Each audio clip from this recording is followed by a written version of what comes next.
Cannabis lounges coming to Nevada very soon. Today, by the luck of the draw, the state's compliance board selected who will get a license all through a lottery.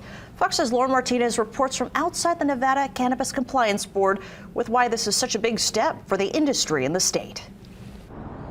Yes, so there was a policy gap in the state of Nevada. It was illegal to consume cannabis outside of your private residence, but that was not necessarily being followed. So these pot lounges will be legal, regulated places where people can consume cannabis products. I screamed and I thanked God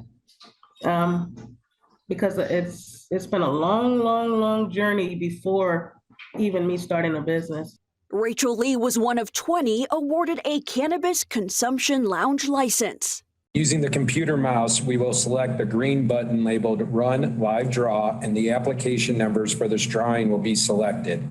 The Nevada Cannabis Compliance Board held 2 digital drawings. 10 were selected as so-called non-social equity applicants. 10 were selected as social equity applicants. This is the first time we're able to bring in new entrants into the industry, right? So we're hoping, especially with the social equity applicants, that we're going to be able to diversify the industry a little bit, at least bring in people who haven't already been in the industry. And I think that's a significant step for us. To qualify to be a social equity applicant, you must meet a strict criteria, including having a cannabis-related offense. I was falsely arrested and accused as being a drug trafficker, and I was only 19 years old.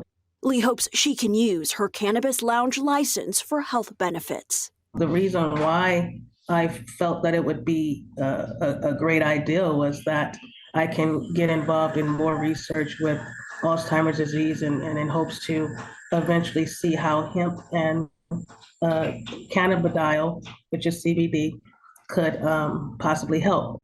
Klimas said cannabis lounges will set Nevada apart from other states. I think Las Vegas is a tourism destination. I think that'll lean in or help us lean into the consumption lounge concept a little bit. And certainly, as a state, if we can generate a little bit more tax revenue for the state with lounges, that'll be a positive as well. In Las Vegas, Lauren Martinez, Fox 5 News Local, Las Vegas. You can find a list of the selected license holders on the CBD's website. The soonest Nevada could see a lounge open is springtime.